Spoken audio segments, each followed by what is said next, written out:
Hello, ladies and gentlemen, and welcome to a Friday evening episode of Ted's Brew Cellar with me, your most gracious host, Ted. It is currently 6:12 on the 12th of February, 2021. I hope I'm finding you all in a good state of affairs. If I'm not, then I hope things improve for you very, very promptly. Now, I got in touch with a good friend of mine who's one of my colleagues at my current bar job. And he gave me a very, very nice little late birthday present. And basically, he gave me a code to Beer 52, which is a beer box subscription service. I think they sort of give you like a location, and then you pay a monthly fee, and then they send you like a box of I think it's at least 8 beers every month, pertaining to like a certain theme or a place or something like that. I'm not quite clear on.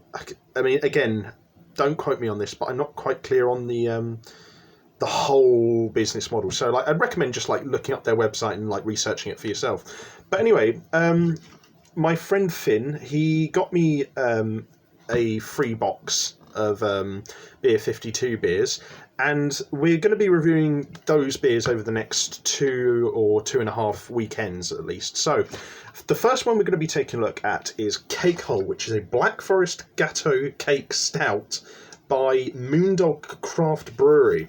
Now it says on the back here, how big do you reckon the biggest ever Black Forest cake was? Well, it was pretty freaking big, weighing 3,000 kilograms. Oh, Jesus, that is actually pretty huge. And packed full of sour cherries, cacao, and a whole lot of love, just like this stout. Imagine trying to fit that in your cake hole. It says hops of Magnum, malt of ale and caramalt, Carambeer, light crystal, chocolate, and midnight wheat, and roast barley, and then a yeast of Irish ale 1084, and other stuff includes sour cherries, cacao, and vanilla. So the impression I'm getting here is that it's a slightly vanilla-y, cocoa-y, soury, cherry sort of stout. I don't think it's a milk stout because it doesn't say that on the can, so I'm assuming it's like a standard stout, kind of like in the same vein as Guinness, but with more of a sort of a sweet flavoured tint to it, is what I'm getting the impression of. I do like the art design on the can. It's a little bit interesting art design, mixing some classic art with some modern sort of funky pop art, so I do like that. It's very expressive, very artistic. Yeah, good 10 out of 10, like it. And the writing is eligible, because sometimes with these craft cans you can barely tell what they're saying, but yeah. So I don't know how much this individual beer can costs, but I got it in the Melbourne Beer 52 beer box. It's 6.5% alcohol volume, so it's got a bit of a kick to it, but we're going to have a sniff and see what our first impressions are like, so hopefully they're decent. It looks like it's got a nice cocoa-y looking colour to it, so not really getting much cocoa there.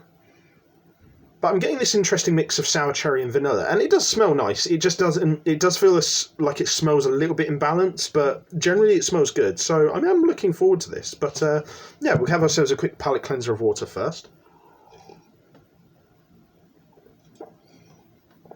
And I think I'll give the smell a 7 out of 10. I think it smells nice, but some of the flavours in the smell could be a bit more balanced, and I don't know, I feel like I don't know.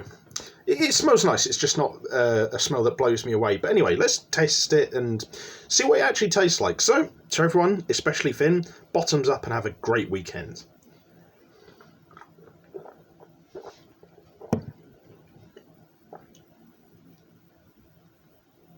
Okay.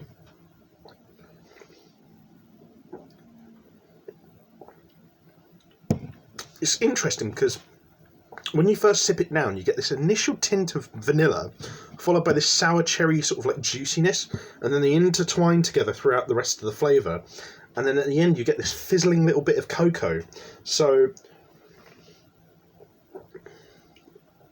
I think I would still say that in sort of some similarity to the smell, that there's probably not enough of a cocoa sort of taste in this.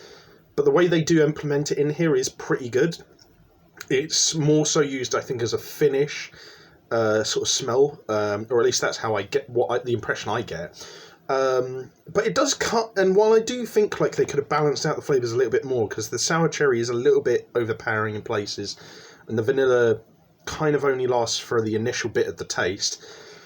generally speaking, the flavours that are there are nice, and they don't like, even though the cherry is the most overpowering one, and it could probably be toned back a bit, and the cocoa could be introduced in a little bit more. Generally speaking, the flavours that are there don't completely get in the way of each other, and they don't ruin each other's presence either. So, despite the flavours being unbalanced, the flavour of the drink itself is still pretty good, so I can't really complain too much about that. The texture's not too watery, it's quite light, it's quite smooth actually. It's got this little bit of fizz at the end, which is perfectly fine with the stout. And yeah, it's actually a pretty smooth drinking experience. It goes down very easily.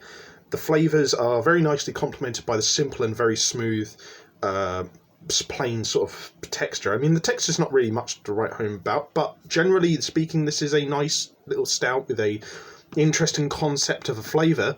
While it doesn't meet it absolutely to a T, it does do it still pretty well. So I think I'll give this like an, let's say, I'll say a 7.5 out of 10, but it's a respectable 7.5 out of 10. I wish that it was a bit more balanced in terms of its flavours, and that the texture was a tiny bit smoother, but generally speaking, this is still a decent beer, and I would absolutely recommend trying it at least once. So yeah, to Moon Dog Craft Brewery, well done on producing this Cake Hole Black Forest Stout. This is a pretty damn good beer, so yeah, well done. And to my friend Finley, well, why am I saying happy birthday? It was my birthday, this box. Anyway, look, thank you, Finley, for getting me this box as a late birthday present. But yeah, if you guys like this video, leave a like, share and subscribe.